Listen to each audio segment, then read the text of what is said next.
we did a show on the Zodiac killer, or who our guest believes is a Zodiac killer. And we did a show on the DC snipers, those two guys. Yep. And in both of those cases, it seemed pretty clear that the person wanted to be caught. And the Zodiac wasn't actually caught, but leaving clues. And in the sniper case, leaving clues, the tarot card, the notes, and calling, it just seemed like it was cat and mousey, but this case seems very different. D'Angelo, to me, seems the opposite. Did not want to be caught at all. No, absolutely the opposite. I've actually looked into Zodiac. Zodiac cases were in my backyard, and I want to talk to you about that too. I would drive by, the first Zodiac crime scene on my commute into work every day. I'm very familiar with the Zodiac case. Now, the Zodiac, you think about, first the styles of attacks, with the exception of Lake Berryessa and Napa, he's like David Berkowitz out there in New York. He's walking up on young couples that are parked inside a car and shooting them. This is about as cowardly a type of crime that can be committed. But the communication is demonstrating sort of that narcissistic, ego-driven attitude, just like BTK. BTK was communicating, with law enforcement, and that's ultimately what got him caught. D'Angelo did not want to get caught. He probably communicated at times during the course of a series to law enforcement, calling in dispatch, but he recognized that was too risky to him.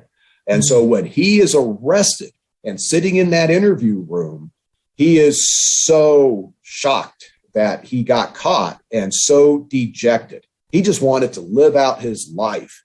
He not seeking notoriety like Zodiac or Raider was. Do you think if you hadn't caught him, he would have left a note, and taken credit in that, or he would have gone to his grave with the secret? He would have gone to his grave. I mean, to this day, he has never said a word to us about anything related to the attacks. So only he has answers to so many questions that all of us has, and he hasn't divulged anything. Mm-hmm. I don't think he likes the idea that now he's being seen as a Golden State Killer. And this is what's so important in terms of assessing him for potential, interviews, is how does he self-identify? Dennis Rader, BTK, when he's caught, he was a president of his church, was married, he was active in his son's Boy Scouts, but he goes, that's just a facade. I'm BTK. That's how he identified in this world. And I know when we caught D'Angelo, it's like, well, does he identify as the grandfather, or does he identify as Golden State Killer?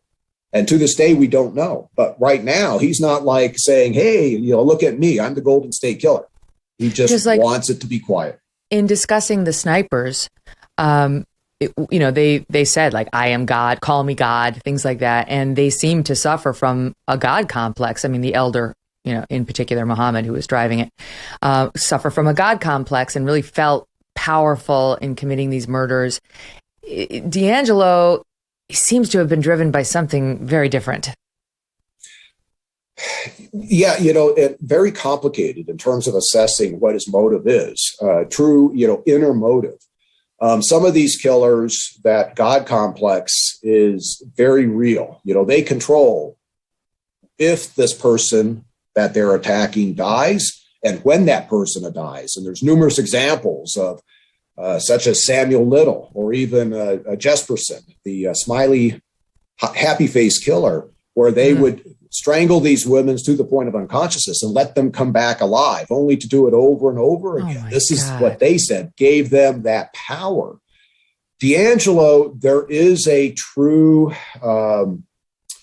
there's a vindictiveness to him. There's also, the sexual assault on these women, many of these women, was driven by sex, and it's often a misnomer that it's all about power and control. No, there's a sexual aspect to why these offenders are attacking them. They have sexualized violence, but the vindictiveness is where I think it gets interesting, because I truly believe that many of the couples were attacked because D'Angelo had some sort of prior interaction with the man, and decided it was a negative thing, and decided, I'm going to come back and show you who I am, and basically took control over that man, emasculated that man, and then took his wife or girlfriend out into the other room and sexually assaulted her. And this is a vindictive act. But until he talks, we don't know exactly why, he's choosing any of these victims in this series. There were some clues. He made small statements to various victims that would pique your curiosity and so on. Like, I watched you, or he said something to one woman who was like, do I know this person? How do I, like, there were little clues, but they weren't meant for you. It was just, slips of the tongue where he had revealed a little too much. Well, actually, this is going towards the sophistication of D'Angelo. Those weren't slip of the tongue. What he was doing is verbal staging.